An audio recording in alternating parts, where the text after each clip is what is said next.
Hey everyone, I'm Katie Daryl, and today we are at home and social with Eric and Adrian, better known as Black Pumas. Hey, you guys, welcome. Hey everyone, what's up, Katie? Thanks for having us.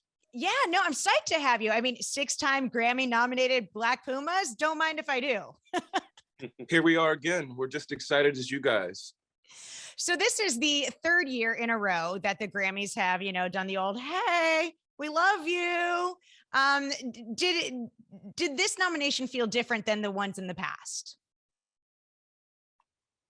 um they all feel different in their own way, but and this one in particular because the way that the last couple of years went and everything in the music industry, there's just so much unknown that this year, there's years where you kind of feel the momentum. What's up, Luke? And then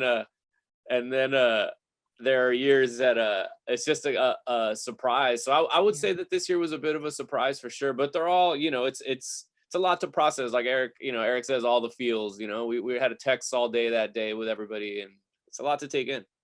Well, and it is different. I mean, every nomination, every girlfriend's different, right, friends? But for instance, this year you're nominated for 2 Grammys. It's Best Rock Album and Best Rock Performance. Whereas we go backwards, and last year it was Best Americana Roots Performance. I mean, those are very different categories. The competition is definitely different, and just the media coverage is different for rock band performance versus Americana, wouldn't you say?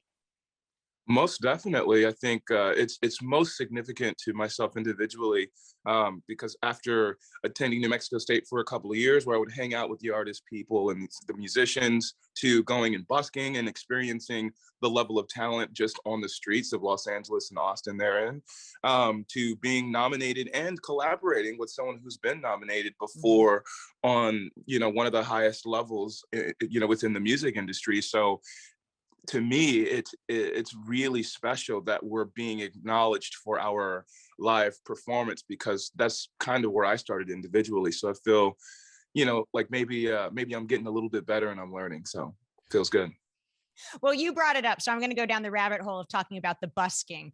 Eric, before you found yourself in the recording studio with your partner here in crime, Adrian, doing the Black Pumas thing, you were busking in Santa Monica, at the Santa Monica Pier, in Austin, on 6th Street. How is that financially? Like, dead serious. Like, you see buskers, and we've all thrown in our dollars, our $5 if you're lucky, but what is the day-to-day like busking? Yeah, I mean, I guess open. It's very free. It's absolutely revealing of the human condition on so many levels through the lenses of people traveling there, and Yeah. some of the locals doing some of the same work that I was doing, which was, selling T-shirts, trying to merchandise myself as best as I could.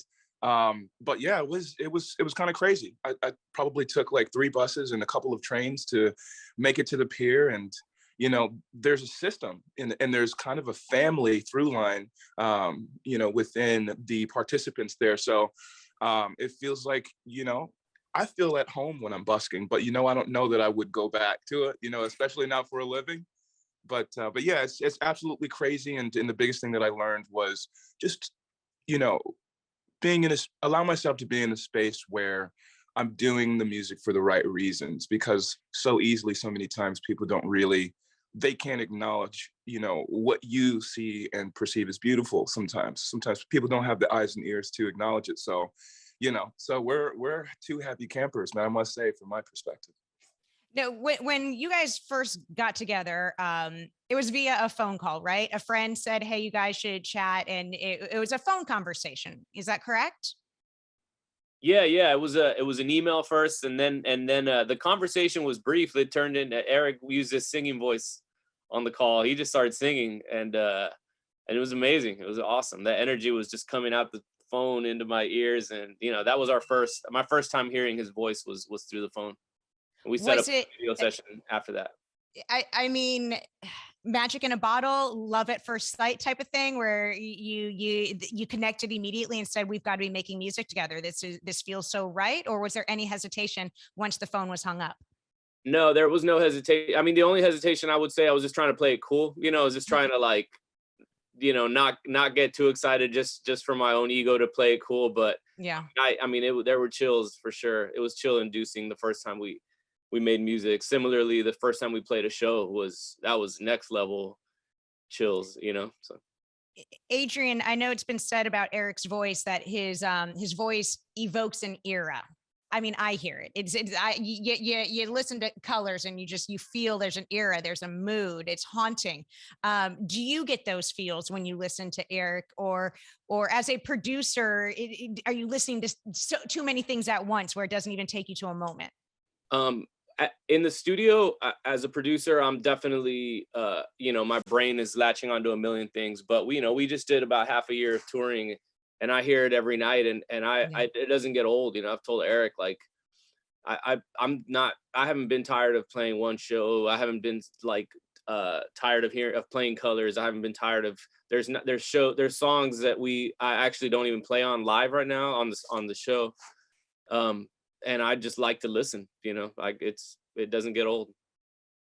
I'd love to know the importance of Austin to you guys. You know, obviously so many great musicians have come out of Austin, and I know, Eric, it's not your hometown. So as a transplant there, do you feel that there's something very special in the water there that, you know, would the Black Pumas be the Black Pumas if it wasn't for Austin?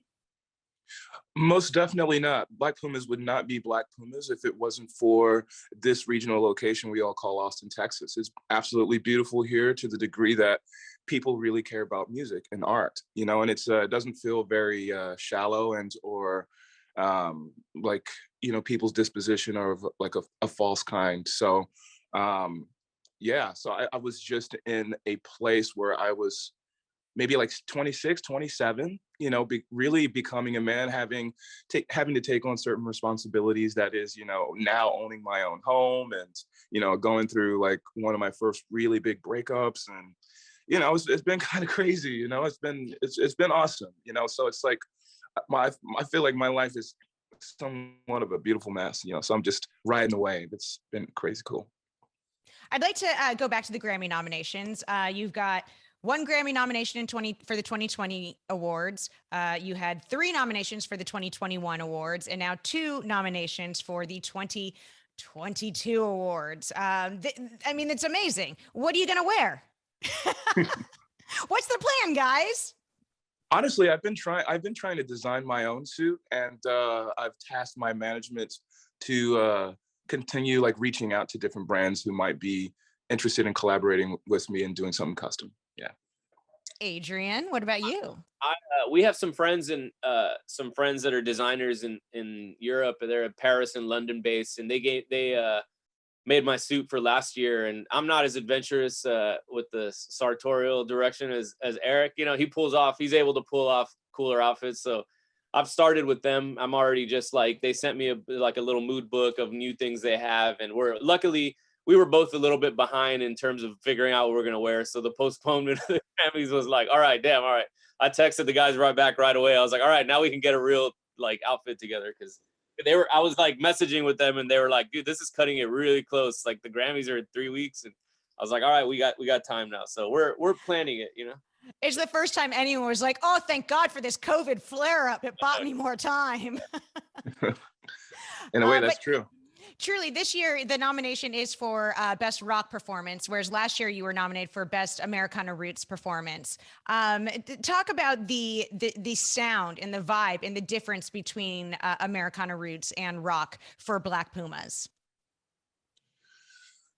Honestly, both genres are ones that we absolutely respect for the fact that a lot of what you hear from the source, that is Americana and rock music, is very American, you know. So I think to that degree, because we've been spoiled, you know, well enough with our exposure to the music, that I don't think that we necessarily think too much about it, to be honest. I think I just look at it as reciprocating poetry of, you know, what is going on in the moment. And in a lot of ways, Adrian provides, you know, the canvas that is psychedelic soul, you know. And so that's, you know, what we've been kind of vibing on. Man, it's hard to tell that, you know. What do you think, Q?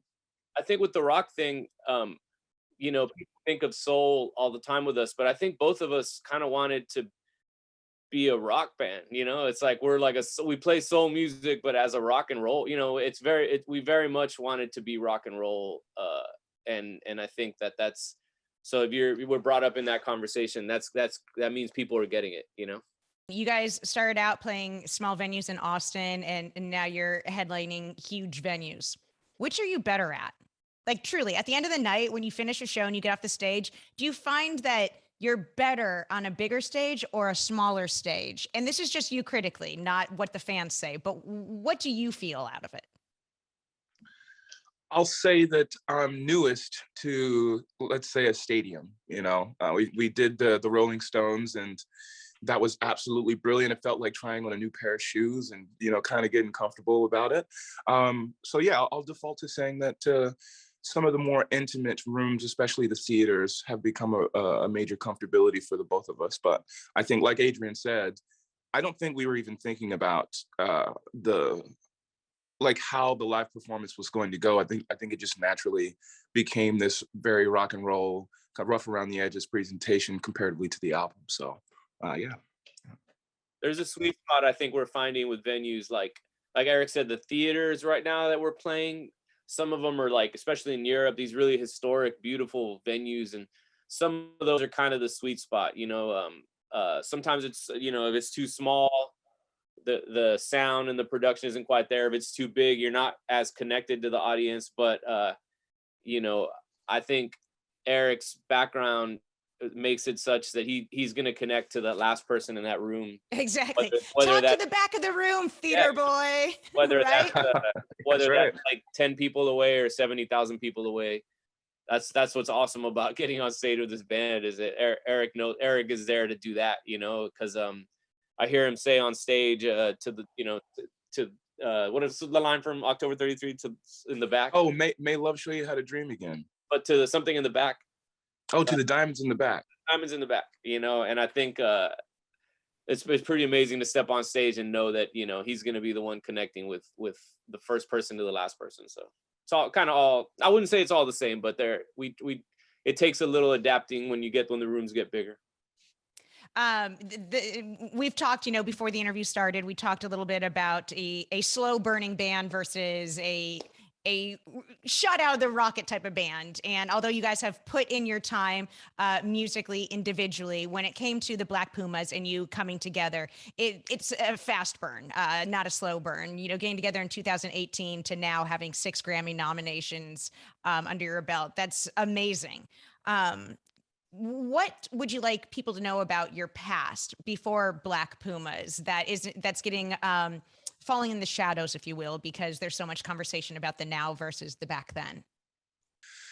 The biggest thing that I want people to take away from either being at the show or having a conversation with either of us, really, is that we're both quite open to, you know, people who are reciprocating on the same level and or higher, that we know we have a lot more options and opportunities to connect and learn from others and be inspired for the you know, forthcoming album. So with that said, you know, if you don't know already, we're very inspired, and so I love seeing that in people. I like seeing that reflection of myself in other people as well.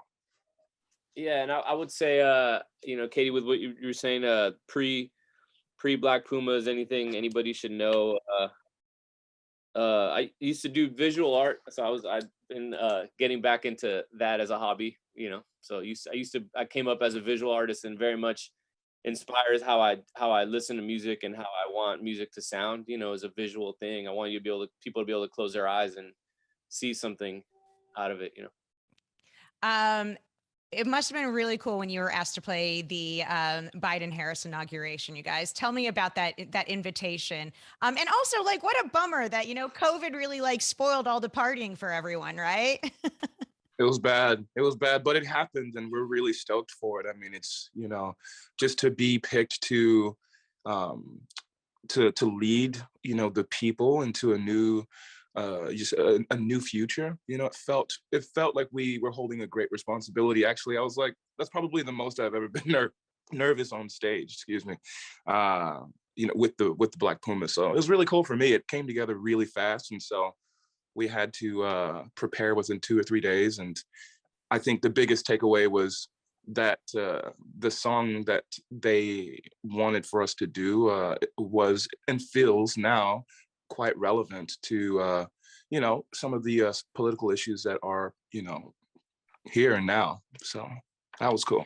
But isn't that one of the most interesting things I found about COVID and COVID era is, obviously there was that heightened part of lockdown, but then there was the opportunity of artists coming together, and there was everyone opening up their laptops and doing performances and doing the virtual thing. So the inauguration, I mean, this is an opportunity that was a virtual opportunity.